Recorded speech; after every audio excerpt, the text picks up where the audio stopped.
2 tablespoons semolina, a half teaspoon salt, 2 tablespoons ghee, a quarter teaspoon carom seeds. Mix well. Add water as per require.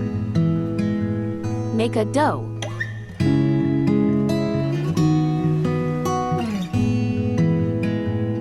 Rest for 10 minutes. After 10 minutes,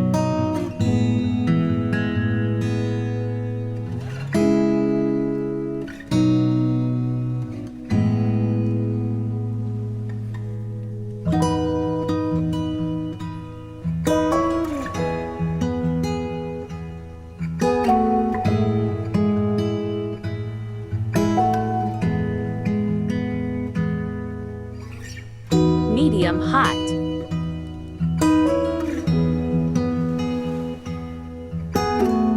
Fry on low to medium flame until crispy.